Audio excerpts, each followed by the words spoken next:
திருச்சிராப்பள்ளியில் போராட்டத்தில் ஈடுபட்ட விவசாயிகளை போலீசார் கைது செய்ய உள்ளதாக சொல்கிறார் அங்கிருக்கும் நமது செய்தியாளர் அருண்குமார். அவரிடம் மேலும் விவரங்களை கேட்கலாம். அருண்குமார், திருச்சியில் தற்போதைய நிலை என்ன? போராட்டத்தில் ஈடுபட்ட விவசாயிகள் கைது செய்யப்பட்டுள்ளனரா? அது குறித்து சொல்லுங்கள்.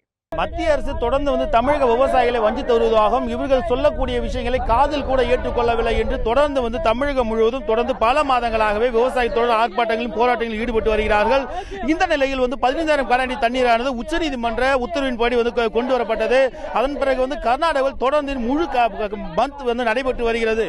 இந்த நிலையில் தமிழகத்தை தொடர்ந்து மத்திய அரசு வஞ்சிப்பதாகவும் முறையான தண்ணீரை கர்நாடக அரசு கொடுக்காமல் அடம் பிடித்து வருவதாகவும் கூறி தற்போது திருச்சிராப்பள்ளியில் இருக்கக்கூடிய காவிரி ஆற்றின் மணலில் புதைந்து மிகப்பெரிய ஆர்ப்பாட்டத்தில் விவசாயிகள் ஈடுபட்டு வருகிறார்கள். இந்த விவசாயிகளுடைய ஈடுபாட்டினுடைய காவல்துறை தடுத்து நிறுத்தி தற்போது அவர்களை கைது செய்திருக்கிறார்கள். அந்த காட்சிகளை பார்த்துக் கொண்டிருக்கிறோம். அந்த ஐயாக்கன் அவர்கள் நம்மிடம் இருக்காங்க, சில தகவலை பெறலாம். சார் சொல்லுங்க சார், இப்போ ஏன் உங்களை கைது பண்ணியிருக்காங்க? நீங்க அவ்வளவு பெரிய என்ன தவறு செஞ்சீங்க? நாங்கள் நியாயம் வேணும், நதிகளை தேசியமாக்கணும் போராடுறோம். எங்களுக்கு உதவி செய்ய வேண்டிய தமிழக சர்க்கார் செய்ய வேண்டியதை விவசாயிகள் செய்கிறோம். எங்களுக்கு காப்பாற்றணும் தமிழக சர்க்கார். எங்களை கைது செய்தேன் என்று சொல்வதே தவறான ஒரு இது. தமிழகத்தில் உள்ள விவசாயிகளை கேவலமாக நினைக்கிறாங்க, அதுதான் பண்ணுறாங்க. இப்போ ஏன் இந்த நடவடிக்கை அப்படிங்கிறது ஏன் இந்த அளவுக்கு இருக்கிறது? ஏன் மற்ற மாநிலம் கொடுக்குற அளவுக்கு காவல்துறை உங்களுக்கு பாதுகாப்பு கொடுக்கல? பாதுகாப்பு வேண்டிய காவல்துறை ஏன் உங்களை கைது செய்கிறாங்க? தமிழகத்தில் விவசாயிகளை இரண்டாம் தர குடிமக்களாகவும் அடிமைகளாகவும் இந்த நாட்டினுடைய தீண்டத்தகாதெல்லாம் பார்க்குறாங்க. இப்போ கர்நாடகத்தில் பஸ்ஸை உடைக்கிறான், எரிக்கிறான், எல்லாம் பண்ணுறான், அங்கே கைது பண்ணவே இல்லை. ஆனால் இங்கே பண்ணுறாங்கன்னா எங்களை ரொம்ப கேவலமாக எடுத்துறாங்க, அவ்வளோதான். ஓகே சார், இப்போ தொடர்ந்து இந்த போராட்டமாக நடைபெற்று வருது. இது 16 வருடங்களுக்கு பிறகு உச்சநீதிமன்றம் கொடுத்த தீர்ப்பை இது வரைக்கும் கர்நாடக அரசு ஏற்றுக்கல, மத்திய அரசு இதற்காக எந்த ஒத்துழைப்பும் கொடுக்கல அப்படின்னு சொல்றீங்க. அப்படின்றப்ப இந்த போராட்டம் எந்த அளவுக்கு உங்களுக்கு வெற்றி பெறும்? இந்த மத்திய அரசு காதுக்கு போய் சென்று அப்படின்னு நினைக்கிறீங்க? மத்திய அரசு காதை அடைச்சிக்கிச்சு. ஏன்னா இங்கே மத்திய அரசு தமிழ்நாட்டில் ஜெயிக்காது, பிஜேபிக்கு செல்வாக்கு இல்லை. அதுக்கு கர்நாடகத்தில் ஜெயிக்காத வாய்ப்பு இருக்கிறதுனால எங்களை மதிக்க மாட்டேங்குது, அதான் காரணம். இல்லை சார், இப்போ இந்த போராட்டமானது இப்போ ஏன் தனித்தனியாக நடத்துறீங்க? விவசாயிகளுடைய போராட்டம் ஏன் ஒற்றுமை இல்லை இந்த தமிழகத்தில் அப்படின்னு சொல்லி? எல்லா விவசாயியும் அன்னி சோத்துக்கே கஷ்டம் சார். அவன் அன்னைக்கு மாடு மேய்ச்சாதான் சோறு, பால் கறந்தாதான் சோறு, இங்கே வரத்துக்கே கஷ்டப்படுறான்.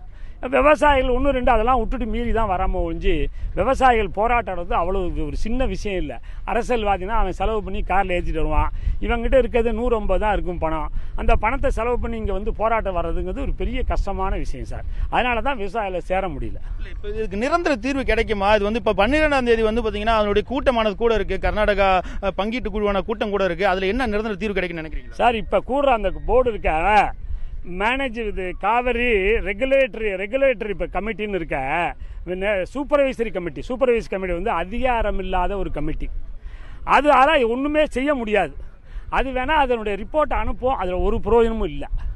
எங்களுக்கு நியாயம் கிடைக்கும் என்று நம்பலை நாங்கள். அதில் இப்போ தொடர்ந்து மத்திய அரசு கேட்கறதுக்கு என்ன நம்ம செய்யணும்? தமிழக அரசு என்ன செய்யறதுக்கு தொடர்ந்து அவங்க வழக்கு பதிவு செஞ்சுட்டே இருக்காங்க. அழுகுறோம். இப்போ நாங்கள் அழுது பார்க்குறோம். இப்போ கழுத்தில் தூக்கு மாட்டணும், எல்லாம் பண்ணி பார்த்துட்டோம். இன்னைக்கு மரணக்குழியில் கூட படுத்து பார்த்துட்டோம். 3 வயசு புள்ள கூட மரணக்குழியில் படுத்துருச்சு. நாங்கள் என்ன பண்ணுறது சார்? தொடர்ந்து பார்த்தீங்கன்னா விவசாயிகள் அனைவரையும் திருச்சி காவல்துறை கைது செய்திருக்கிறார்கள். இதே போல தான் தமிழகம் முழுவதும் போராட்டத்தில் ஈடுபடக்கூடியவர்களுக்கு முழு ஒத்துழைப்பு காவல்துறை தரவில்லை என்றும் தெரிவிக்கிறார்கள். அதே போல தமிழக அரசு அனைத்து கட்சி கூட்டங்களை கூட்டி இதற்கு நிரந்தர தீர்வு எட்டப்பட்டால் மட்டுமே இதற்கு நிரந்தர தீர்வு இருக்கும். இல்லை என்றால் காவிரி ஒழுங்காற்று குழு, காவிரி மேலாண்மை வாரியத்தை அமைக்க வேண்டும். இல்லை என்றால் கர்நாடக அரசு தொடர்ந்து அடம் பிடித்துக் கொண்டேதான் இருக்கும். வருடம் நாம் போராடி கொண்டே விவசாயம் செய்வது என்பது மிகப்பெரிய கேள்விக்குறி ஆகிவிடும். உச்சநீதிமன்றத்தின் தீர்ப்பை முழுமையாக செயல்படுத்தாத கர்நாடக அரசை கண்டித்து திருச்சியில் நடைபெறக்கூடிய விவசாயிகளின் போராட்டம் குறித்து கூடுதல் தகவல்களை வழங்கியமைக்காக நன்றி அருண்குமார்.